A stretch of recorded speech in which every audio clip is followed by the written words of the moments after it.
정결법 가운데 오늘은 악성 피부병 혹은 악성 곰팡이에 대해서 별걸 다 배워요. 우리가 성경에 보면 별게 다 있어요.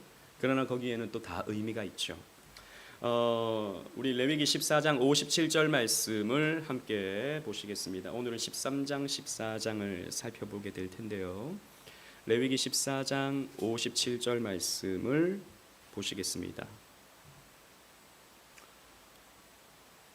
그 가운데 57절을 제가 봉독하겠습니다. 어느 때는 부정하고 어느 때는 정함을 가르치는 것이니 나병의 규례가 이러하니라.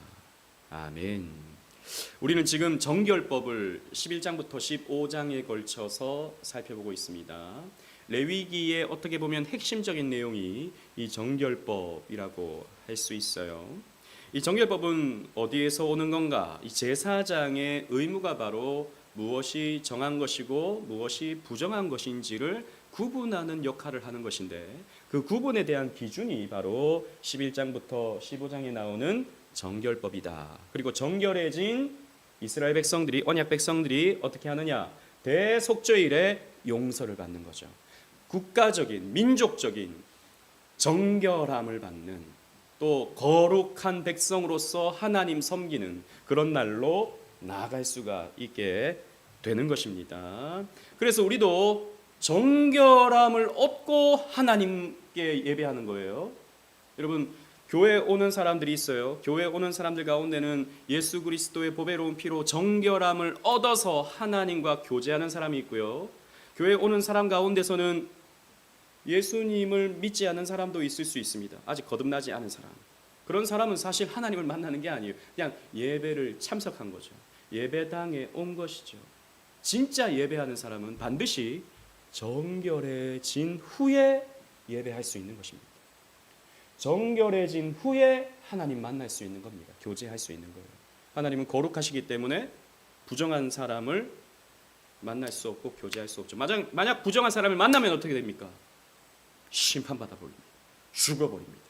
그렇기 때문에 반드시 정결함의 과정을 거치고 용서받은 후에 하나님께 나아갈 수 있고 교제할 수 있다는 것입니다. 그래서 정결법은 크게 네 가지로 나누는데요. 첫 번째는 정결한 음식, 그리고 부정한 음식이 뭐였냐? 지난주에 우리가 살펴봤습니다. 그리고 출산, 참 아름다운 출산임에도 불구하고 피를 많이 흘렸기 때문에 피를 많이 흘리는 것이 부정한 것이 되죠. 그래서 그것이 어떻게 정결해질 수 있는 것인가에 대한 법을 지난주에 우리가 11장, 12장 살펴봤었는데요. 오늘은 13장, 14장 악성 피부병과 관련된 부정과 정결법에 대해서 우리가 또 살피겠고요. 다음 주는 여러분 우리 구정 연휴 기간이기 때문에 수요밤 예배를 하루 쉽니다. 그 다음 주에 우리 2월 마지막 주 수요일에는 이제 몸에서 나오는 분비물, 유출병, 뭐 하혈을 하거나 아니면 몸에서 고름이 나오거나 하는 이런 분비물과 관련된 부정과 정결법에 대해서 우리 15장을 다다음 주에 살펴보겠습니다. 오늘은 악성 피부병과 관련된 부정에 대해서 함께 살펴보도록 하겠습니다. 여러분 종기 난 적 있으십니까? 종기? 저는 예전에 막 그 엉덩이 쪽에서 좀 뭐가 이렇게 올라오더라고요. 막 간지럽고 이게 뭔가 피부병인가 싶어서 피부과에 갔더니 저한테 뭐라고 했냐면 이게 곰팡이래요. 피부 곰팡이라고.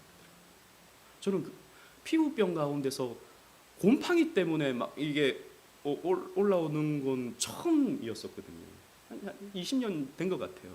그 이후로는 제 깨끗하게 잘 씻습니다. 여러분 오해하지 마세요. 안 씻으니까 목사님 몸에 그런 거 생겼구나. 모르겠어요. 누가 옮긴 건지는 모르겠지만 아무튼 그런 게 있더라고요. 피부 곰팡이가 있구나. 그게 여러분 오늘 우리가 살펴보는 내용입니다. 만약에 제가 구약시대 때 그 병 걸려가지고 제사장 가면 이제 당신 격리다. 이렇게 부정하다라고 판단을 받게 되는 거죠. 그래서 먼저 이제 13장에는 악성 피부병과 옷에 생긴 곰팡이에 대한 내용이 나옵니다. 그런데 성경에는 어떤 말로 이 말이 표현되냐면 나병이라고 표현하고 있어요. 그런데 사실 나병이라고 표현하기에는 이 나병이라고 번역된 히브리어 차라트라는 말은 사실 범위가 굉장히 넓은 그런 말입니다. 그 중에 하나가 나병이에요. 제가 걸렸던 그 피부 곰팡이 균, 뭐 이것도 사실 차라트거든요. 근데 제가 죄송합니다. 문둥병 이 표현을 쓰면 안 되는데 한센병에 걸린 건 아니잖아요. 이 나병을 요즘에는 한센시병, 한센병이라고 말하기도 하는데 나병에 걸린 건 아니잖아요. 근데 성경에는 이걸 그냥 나병이라고 번역을 해놓으니까 아주 뭐 손가락 떨어져 나가고 코가 문드러지고 막 이런 것만 이제 생각하는데 그게 아니라 전염성이 있는 악성 곰팡이를 말해요. 그게 몸에 있을 수도 있고요, 옷에 생길 수 있고요, 집 안에도 생길 수 있는 겁니다. 이게 다 차라트라는 말로 표현하고 있는 거예요. 그래서 성경을 여러분들이 이 레위기를 읽을 때 이 나병 그러면 악성 이 전염성 곰팡이를 말하는구나라고 여러분들이 이해하시면 더 좋겠습니다. 13장은 그래서 사람에게 생긴 악성 피부병, 이걸 진짜 더 좀 극심하게 보면 나병이라고도 볼 수 있습니다. 그리고 옷과 가죽에 생긴 곰팡이에 대해서 언급해주고 있어요. 먼저 7가지의 구분이 있습니다. 부스럼, 몸에 생긴 부스럼, 탁탁하게 굳는, 요즘에 아토피 같은 거 있잖아요.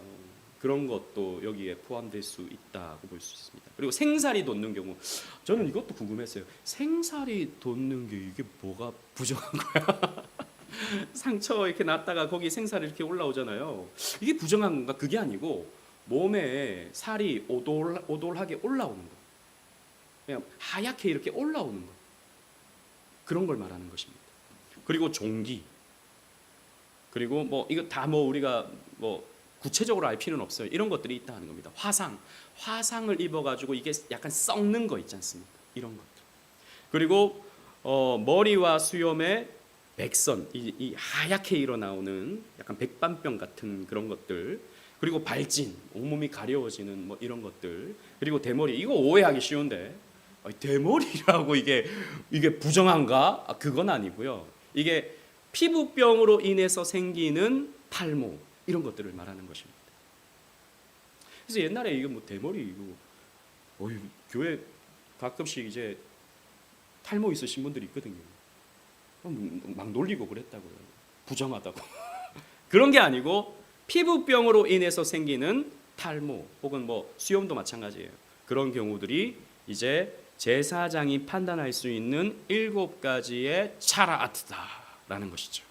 그럼 제사장이 이제 어떻게 이것을 살피는가? 이제 제사장에게 가야 됩니다. 이런 어떤 현상이 나타났으면, 옛날에는 의사가 따로 없잖아요. 이런 전문적 지식을 가진 사람이 제사장이었다는 것이죠. 이 제사장들 바빠요. 재판해야 되지, 예배 드려야지, 또 이런 것들 봐야지, 또 나중에 집에 곰팡이 생기면 그것도 찾아가 봐야지. 제사장이요. 전 옛날에 그냥 성소에서 예배만 드린 줄 알았어요. 그게 아니라 엄청 바빠요. 할 게 엄청 많은 거죠. 먼저 이렇게 증상이 어떤지 이렇게 이제 말해 주는 겁니다. 그러면 제사장이 이렇게 한번 살펴보는 거예요. 이 13장 2절 3절에 이런 내용이 나옵니다. 그 다음에 이제 구체적인 증상들을 우리 한번 말씀 한번 찾아볼까요? 이 말씀을 읽어가면서 보는 게 더 좋을 것 같아요. 레위기 13장 여러분 한번 보십시오. 출애굽기 다음에 13장 자 2절 보시면, 만일 그 사람이 그의 피부에 무엇이 돋거나 뾰루지가 나거나 색점이 생겨서 그의 피부에 나병, 이 악성 전염성 피부병이 생기거든 제사장이 어떻게 해야 됩니까? 데리고 간다. 그리고 그 피부병을 3절에 진찰한다는 거죠. 그래서 진찰해 보니까 좀 더 구체적으로 환부의 털이 휘어졌고 환부가 피부보다 우묵하게 이렇게 올라왔고, 또 이렇게 되었으면 이거 나병의 환부다, 이거 악성 전염성 곰팡이다, 이렇게 이제 말해주는 거예요. 그 다음에 부정하다, 이제 언클린하다 당신, 이렇게 판정을 받는 것입니다. 이 판정을 내리기가 힘든 상황이 있을 수 있어요. 이거 애매한데, 오목하지는 않은데 이게 튀어나와야 되는데, 근데 그게 없으면 어떻게 되느냐? 우선은 이제 7일 동안 격리해요. 확실하지 않으면 그냥 무조건 격리. 근데 이게 피부병이 아닌 것이 확실하면 그냥 일상생활 하라고 말해주는데 애매하다 싶으면 우선 격리가 되는 겁니다.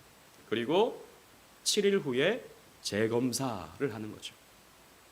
자, 근데 이제 재검사를 했는데 지난주보다 훨씬 더 이게 커지고 훨씬 더 우묵해지고 또 털이 휘어지고 막 이런 모습들이 나타났다 싶으면 어떻게 하느냐? 그 사람의 옷을 찢게 합니다. 옷을 찢어요. 옷을 찢습니다. 그리고 머리를 풀게 만듭니다. 원래는 이제 머리를 이제 단정하게 해야 되는데 머리를 이제 풀게 되는 것이죠. 그 다음에 윗입술을 가리는 거죠. 윗입술을 가리는 게 뭔가 봤더니 이렇게 하는 겁니다. 여러분 보이시죠? 이렇게. 그러니까 이건 정상이 아닌 거예요. 옷은 찢어져 있고 그리고 머리는 막 풀어 헤쳐져 있고 그 다음에 윗입술을 이렇게 물고 있으면 아, 저 사람은 지금 부정한 사람이니까 어떻게 합니까? 다른 사람들이 그 사람을 어떻게 해야 돼요? 가까이 가지 말아야 되는 거예요. 왜요? 전염성이 있으니까. 전염성이 있으니까. 여러분 이거 사실 무슨 이런 그 법이 있나? 이스라엘에 쉽지만요. 굉장히 위생적인 법입니다. 구약 시대 때. 그때 뭐 사람들이 전염성에 대한 뭐 의학적 지식이 있었습니까? 뭐 바이러스에 대한 어떤 뭐 지식이 있었습니까? 그런 게 전혀 없는 시대였잖아요.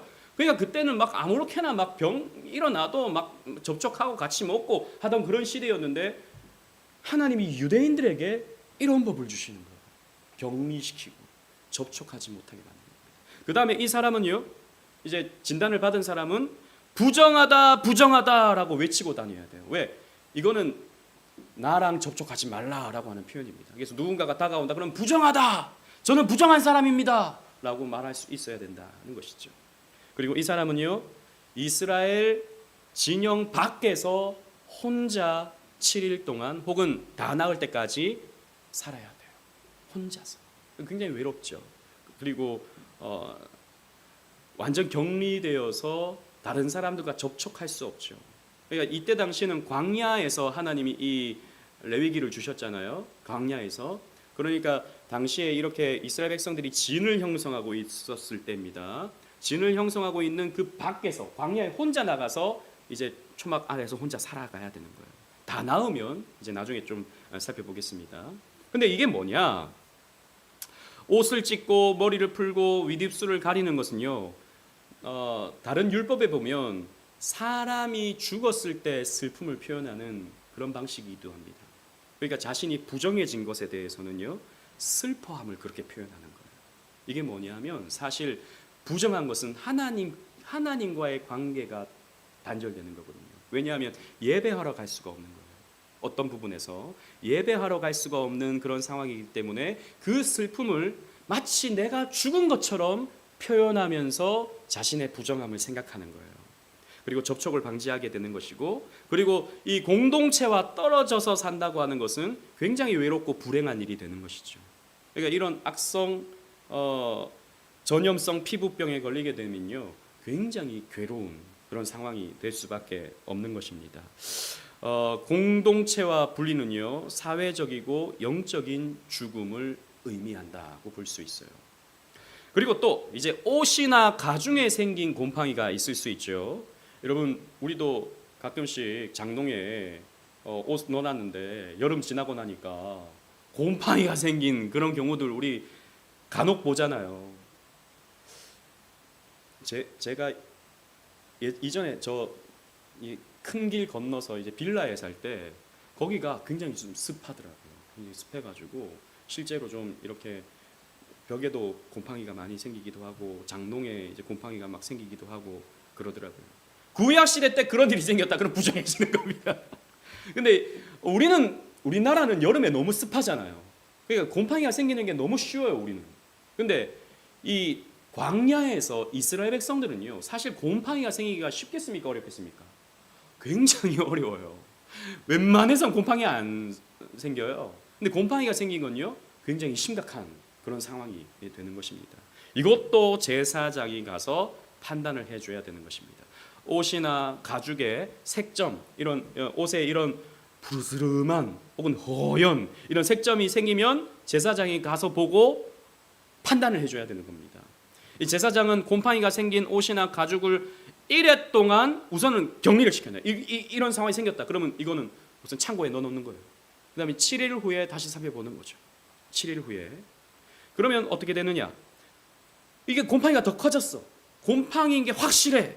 그러면 어떻게 되냐? 그걸 불태우는 겁니다. 옷도 불태우는 거예요. 가죽도 불태우는 거예요. 우리는 뭐 그럴 수 있겠다 이렇게 생각 들지만 여러분 광야 시대에 옷이라고 하는 것은요. 보통 사람에게는 몇 벌이 있을까요? 여러분 집에 가면 옷 몇 벌이 있어요? 셀 수가 없죠. 셀 수가 없어요. 몇십 벌은 있잖아요, 여러분. 그 티셔츠까지 다 포함하면. 근데 이때는 옷이 몇 벌이었을까요? 보통 한 벌이에요, 한 벌. 그 옷이 전 재산이에요. 이건 예수님 시대에도 마찬가지였어요. 고대 사회에서는요, 보통 사람은 옷 한 벌로 평생을 살았다고요. 그러니까 예수님 시대 때는 사실 거기에는 막 그렇게 막 추운 그런 상황은 아니었기 때문에 거적대기, 그냥 넓은 천 그거 하나 뒤집어 쓰고 끈으로 묶고 살아가는 게 그들의 일상이었습니다. 물론 속옷은 입어요. 근데 거기에 곰팡이가 생겼다. 그럼 심각한 문제가 되는 거예요. 심각한 문제. 불태워야 되는 겁니다. 그리고 7일이 지났는데 색점이 퍼지지 않거나 문제가 없으면 그러면 더 일주일 동안 더 살펴보고 이렇게 관찰하게 되는 것입니다. 아무튼 곰팡이인 게 확실하면 불태운다는 것입니다. 그런데 7일이 지났는데 두 번째 검사한 뒤에도 없어지지 않거나 변하지 않으면 마찬가지로 불태우게 되는 것이죠. 그런데 이제 7일이 지났는데 이게 연해진 거예요. 혹은 이게 색깔이 이제 없어진 거예요. 색점이 없어진 겁니다. 그럼 어떻게 하느냐? 그 색점이 생겼던 부위만 이렇게 오리는 거예요. 색점이 왜? 옷이 귀하니까. 다 불태우는 너무 아까우니까. 그 부분만 이렇게 오리는 거예요. 그리고 오렸는데도 남은 옷에 곰팡이가 시간이 지났는데 또 생기면 재발한 것으로 보고 불태우는 거죠. 그러니까 굉장히 엄격한 이런 법을 하나님께서 주신 것이다는 것이죠. 자, 이러한 몸이나 옷이나 가지고 있는 가죽 이런 것에 곰팡이가 생겼을 때는 이러한 방법을 통해서 이제 격리시켜 버리는 겁니다. 그것으로부터 멀어지게 하는 겁니다. 그런데 이제 이게 나았다, 이게 고쳐졌다 하면 어떻게 하느냐? 거기에 대한 정결법이 있습니다. 14장에 가면 그 정결법에 대해서 소개를 해주고 있는데요. 악성 피부병이 나은 후에는 정결 의식을 갖습니다. 진 밖에서, 그러니까 제사장이 진 밖으로 가요. 그 사람이 다 나았다라는 소식을 전해주면 제사장이 진 밖으로 가서 그 혼자 격리되어 있는 그 사람을 봅니다. 딱 보니까 병자가 나았어요.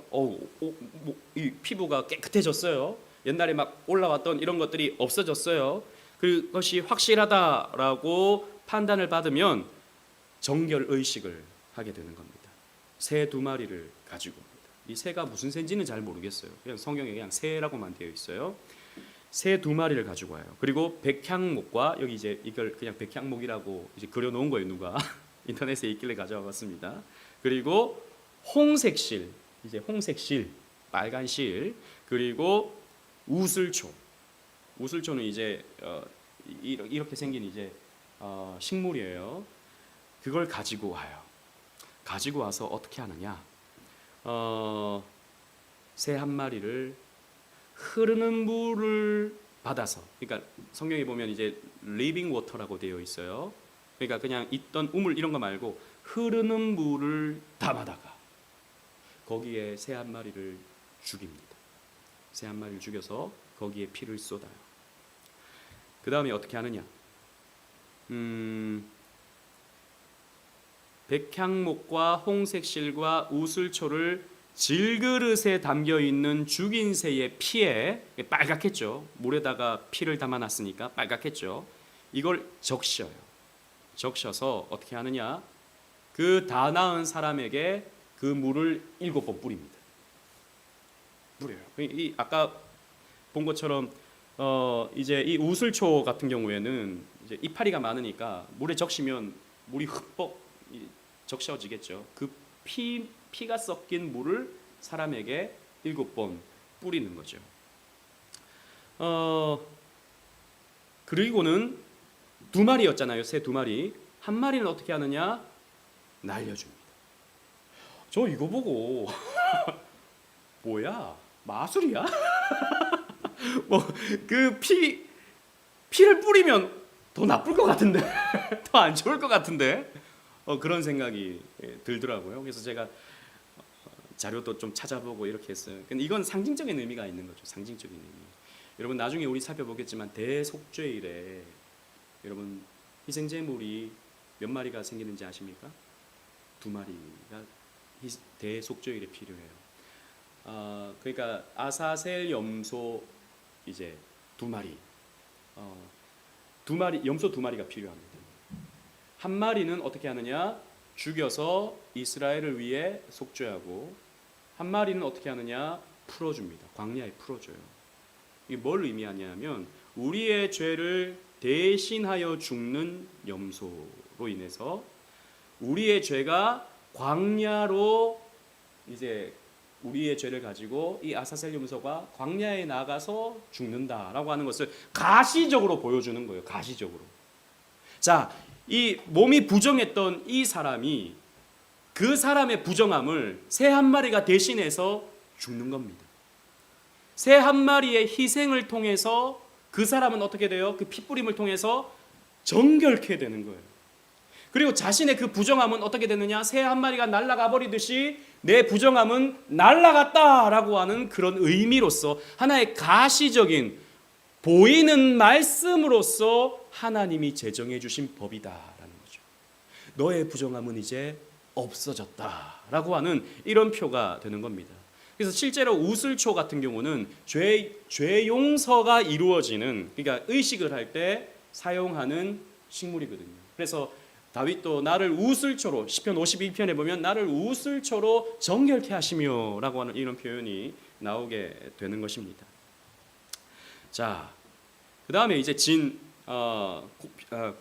밖에서 고침을 받은 이 사람은요, 자신이 입고 있던 그 옷을 빨고, 그 다음에 몸에 털도 다 밀어요. 눈썹까지도 다 밉니다. 몸에 있는 털들은 다 이제 깎아버리는 거예요. 왜냐하면 그 털에도 바이러스가 있을 수 있으니까 다 밀어버려요. 그 다음에 몸을 깨끗하게 씻습니다. 그렇게 하면 어떻게 하느냐? 진 안으로 들어올 수 있는 거예요. 그 다음에 눈썹까지 밀고.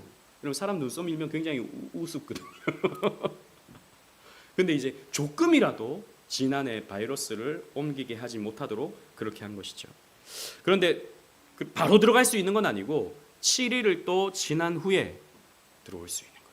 그러니까 완전히 나았음에도 불구하고 더 이제 시간을 갖고 들어올 수 있고, 그 다음에 가족과 함께 생활할 수가 있다는 것입니다. 그 다음에 이제 진 안으로 들어와서 어떻게 하느냐?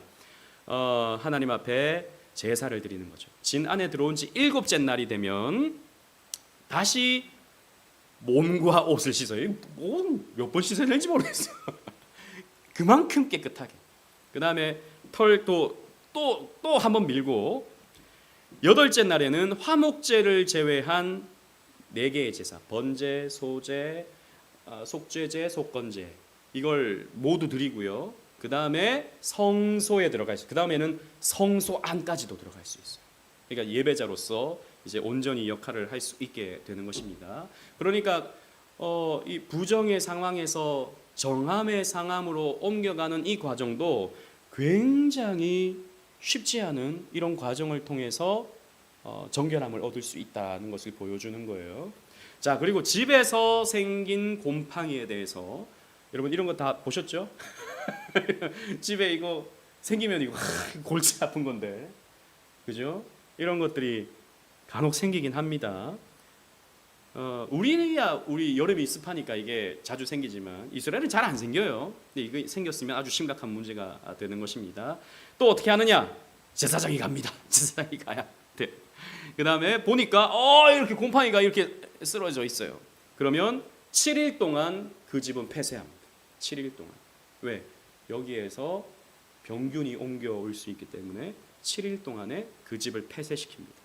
그 다음에 7일 후에 다시 제사장이 가보는 거예요. 곰팡이가 번졌으면 이 집은 못 쓸 집이다 라고 이제 판단을 내려주는 겁니다. 그러면 이 시대에는 주로 이제 돌들을 쌓아서 집을 만들었으니까 그 곰팡이가 생긴 돌들을 어떻게 하느냐, 빼서 이제 집 밖에 버려야 되는 겁니다. 그리고 또 두 번째 진단은 곰팡이에 오염된 돌을 다 빼내고 집 사방의 흙, 그 옛날에는 돌을 쌓아놓고 그 사이를 이제 흙으로 메우잖아요. 그 흙도 다 긁어내고 다른 흙으로 긁어낸 곳을 다 바르고 이렇게 했는데도 또 색점이 재발하면 어떻게 하느냐, 그 집을 헐어버려야 돼요.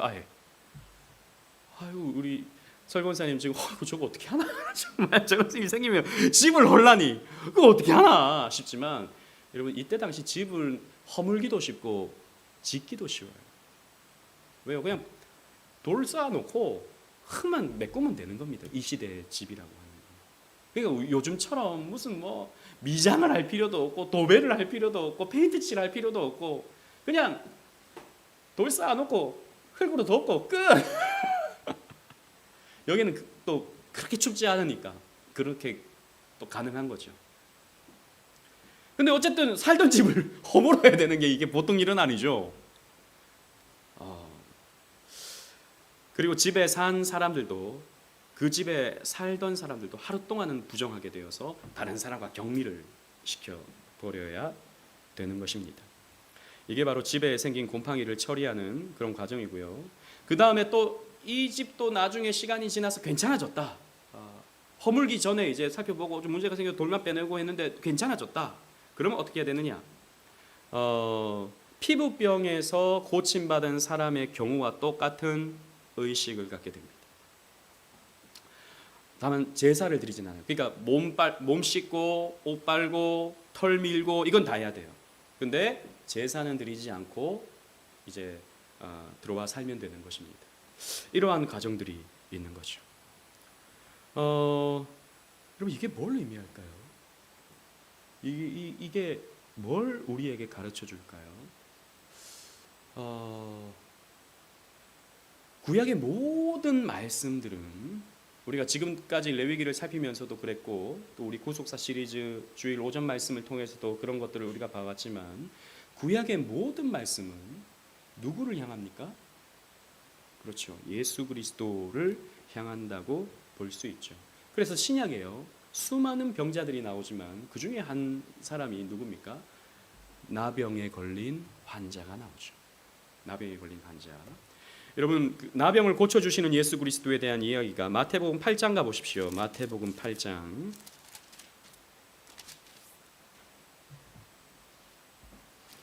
마태복음 8장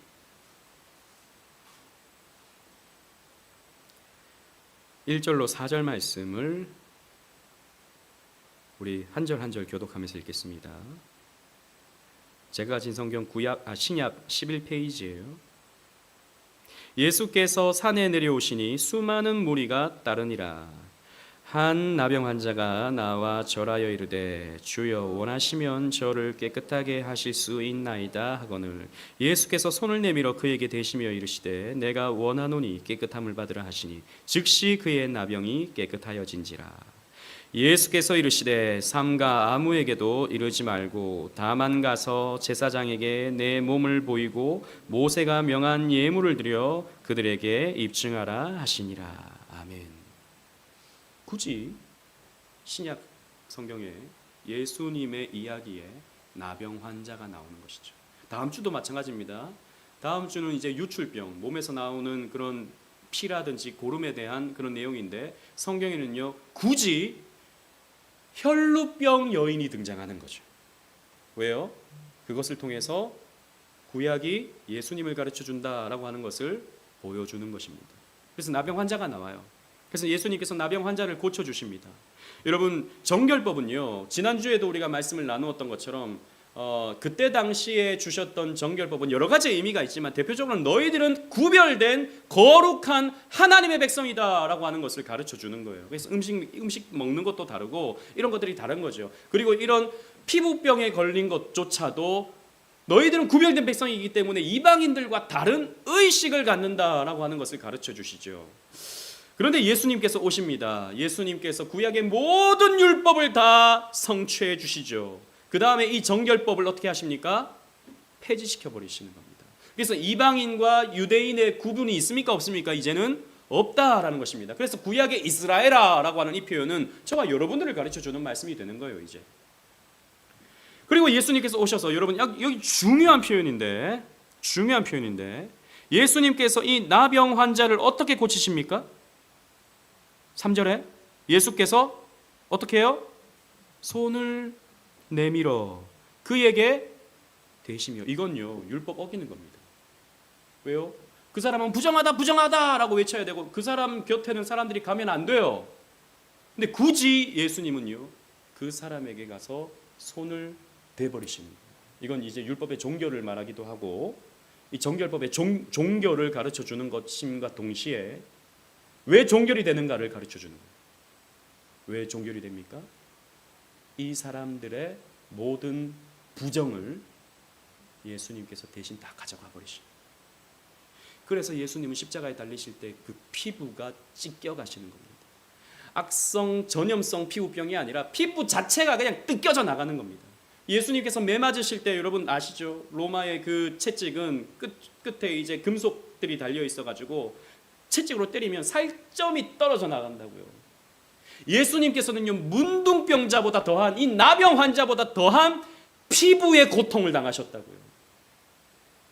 왜요? 우리의 부정함을, 우리의 unclean을 예수님께서 다 가져가시는 거예요. 그래서 우리를 향해서 뭐라고 말씀하십니까? 이제 너희는 정결하다. 이제 너희는 하나님과 교제할 수 있는 정결한 자다라고 하는 것을 우리에게 가르쳐 주시는 것이죠. 그래서 예수님은 모든 부정을 정결케 하시는 그리스도이심을 나타내 보여주시는 겁니다. 그래서 예수님은 그래서 이 땅에 살아가실 때 슬픔의 사람이 되셨다는 것이죠. 지난주에 우리가 말씀 나누었던 것처럼 우리의 슬픔을 가져가시기 위함이었습니다. 그래서 예수님이 이 땅에 오실 때 여러분 보세요. 마태복음 11장 5절 말씀 우리 다 같이 한번 읽어보겠습니다. 앞에 있는 자막 보시고 시작. 맹인이 보며 못 걷는 사람이 걸으며 나병 환자가 깨끗함을 받으며 못 듣는 자가 들으며 죽은 자가 살아나며 가난한 자에게 복음이 전파된다 하라. 하나님과 단절되어서 그 죄로 인해서 그 특별한 죄를 지어서가 아니지만 사람이 갖고 있는 죄성으로 인해서 그 저주의 상태, 보지 못하고 듣지 못하고 나병으로 인해서 고생하고 또 여러 가지의 이 육신의 공고함을 가졌던 사람들이 예수 그리스도로 말미암아 정결케 되어서 보게 되고 듣게 되고 피부가 깨끗하게 되고 그렇게 해서 하나님과 교제할 수 있는 그런 사람이 되었다라고 하는 것이 성경의 가르침이 되는 것입니다. 그래서 저와 여러분들은 원래 우리의 죄로 인해서 부정한 사람들이에요. 그런데 우리가 어떻게 되었습니까? 하나님과 교제할 수 있는, 누구로 말미암아서? 예수 그리스도로 말미암아서 교제할 수 있는 영광의 신분을 얻게 되었다. 영광의 상태를 우리가 얻게 되었다라고 하는 것을 우리에게 가르쳐 주는 것이죠. 자, 이쯤에서 그러면 정리해 보겠습니다. 정결법이 우리에게 주는 신앙의 원리 몇 가지를 생각해 볼게요. 첫 번째는 성도는요 건강관리도 거룩한 삶이라는 것을 우리는 기억해야 됩니다. 먹는 거, 우리 지난주에 살펴봤던 먹는 거, 이런 것도 우리는 몸에 너무 해로운 거, 몸에 너무 나쁜 거, 이런 것들은 우리가 배제하고 내 몸을 거룩한 성전으로서 여기고 좋은 것을 먹고 좋은 것으로 내 몸을 건강하게 만드는 것이 하나님께 영광이 된다는 것입니다. 여러분 좋은 것 드세요. 저 오늘 이 준비하면서도 내가 이 말할 자격이 없는데 어제도 라면 끓여 먹고 떡볶이 먹고 그 최근에 또 유튜브를 많이 봐가지고 유튜브 보니까 밤에 라면 먹으면 막 그 뼈다귀로 막 이렇게 영상을 만들어 가지고 얼마나 우리 몸에 나쁜지 막 괴기스럽게 보여주더라고. 그거 보니까 별로 먹고 싶지 않던데. 하루 지나니까 또 먹고 싶더라고요. 근데 좋은 거 먹어야 된다는 거죠. 좋은 거. 그 다음에 입는 것도 우리 깨끗하게 입고 다녀야 된다는 거죠. 그리고 운동도 적절하게 우리가 할 수 있어야 된다는 것입니다. 여러분 사실 오늘 이 내용은 우리의 건강과 아주 밀접한 관계가 있는 것이죠. 악성, 전염성 피부병 같은 거. 여러분 몸에 뭔가 안 좋으면요 어디에서 할 수 있습니까? 피부에서 드러나거든요. 피부에서. 몸 안 좋은 거 계속 먹으면 얼굴에서 그게 드러난다는 것이죠.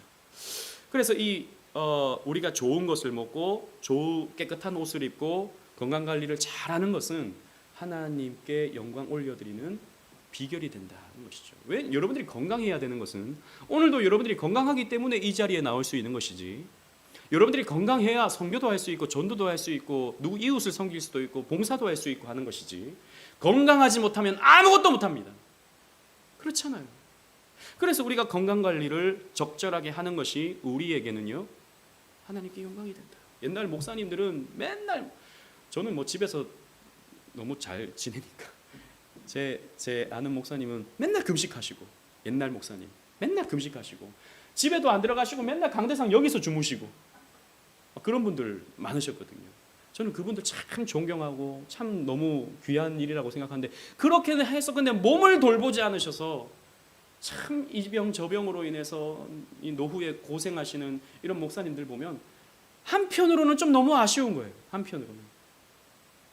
그래서 여러분들의 건강관리를 잘하는 것이, 일할 때는 일하고 쉴 때는 또 푹 쉬고 이렇게 하는 것이 필요한 것이다. 그게 신앙이다.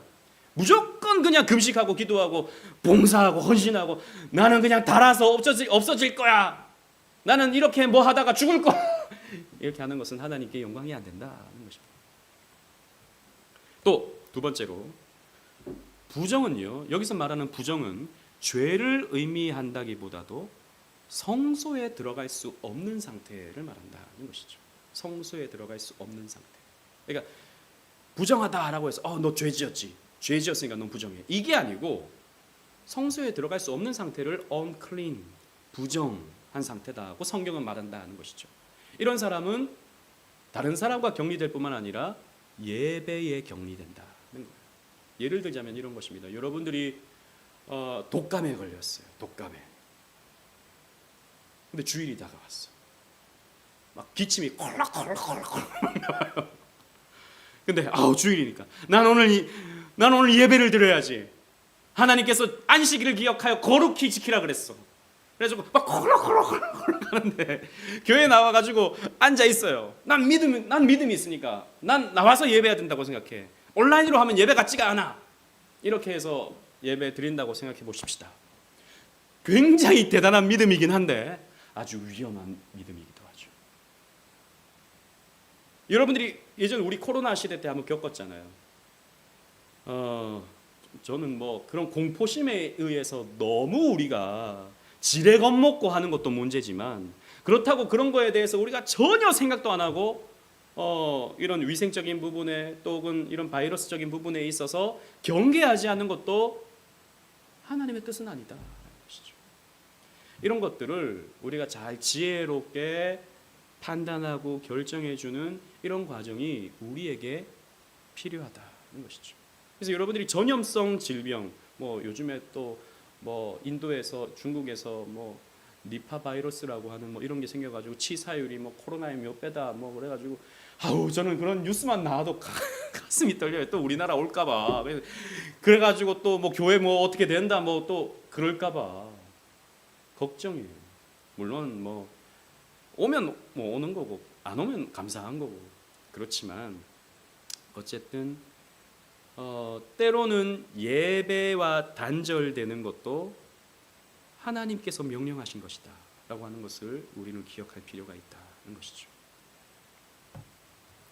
그리고 셋째로는, 교회는 부정한 사람이 정결하게 되어 속할 수 있는 성소다라는 거예요. 여러분 앞에서 본 것처럼 몸에 이 피부병이 생기거나 아니면 집에 피부병이 생기거나 한 사람들은요, 옷에 생긴 사람도 마찬가지로 격리됩니다. 그죠? 이건 뭐냐 하면 앞에서 말씀드린 것처럼 성소에 나갈 수가 없는 거예요. 근데 영적으로 생각하면 우리 모두가 사실은 하나님을 만날 수 없는, 하나님과 교제할 수 없는 부정한 사람들이었다라는 거예요. 우리는 죄라고 하는 바이러스에 감염된 부정한 사람들이었다라는 겁니다. 그런데 그리스도께서 우리를 만나 주시고 당신의 보배로운 피로 우리를 씻어 주시고, 아까 우리 찬양했잖아요. 놀랍다 주님의 큰 은혜, 우리의 죄를 속하시려. 거기 찬양 가사 보면 눈보다 더 희게 씻으라.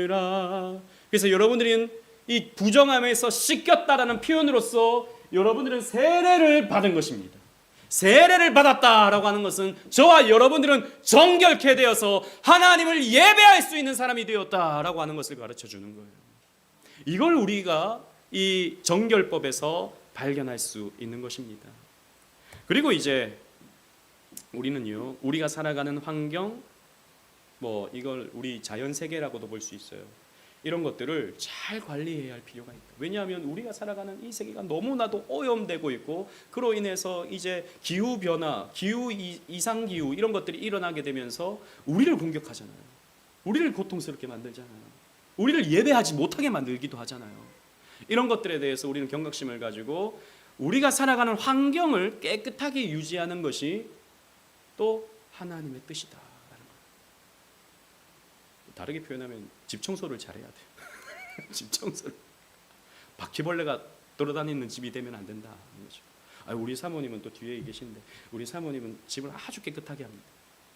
다른 분들 보면 깜짝깜짝 우리 집에 와보면 놀래기도 해요. 왜 이렇게 깨끗하냐고. 맨날 이렇게 깨끗하냐. 그래서 제가 맨날 깨끗하긴 해요. 이렇게 하는데, 아무튼 집을 깨끗하게 이렇게 하는 것이 우리를 향한 하나님의 거룩한 뜻이다라는 거예요. 그래서 이런 정결법이 말해주는 신앙의 원리들을 우리가 잘 지켜 행하면서 여러분 건강하시기를 바랍니다. 여러분 건강 유지를 잘 하세요. 좋은 것 드세요. 나쁜 것 제가 이런 말할 자격이 없죠. 나쁜 거는 조금 덜 드시거나 드시지 말아야 됩니다. 그리고 여러분 우리가 다 이 성소에 들어와서 예배할 수 있는 것에 감격할 수 있었으면 좋겠습니다. 그 외롭게 집 밖에 있었던 사람이 성소에 들어갈 수 있는 자격을 얻게 되었을 때, 가족과 함께 손을 잡고 예배하러 나올 수 있는 것이 얼마나 큰 기쁨과 영광이 됩니까? 그런 은혜를 우리가 함께 누려갈 수 있는 저와 여러분들 되시기를 주님 이름으로 축원합니다. 아멘. 제가 또 이렇게 마지막 PPT에 이걸 한번 AI에게 만들어 달라 그러니까 너무 잘 만들어 놨어요. 3가지: 피부병, 옷, 그리고 벽돌 이렇게 생긴 거.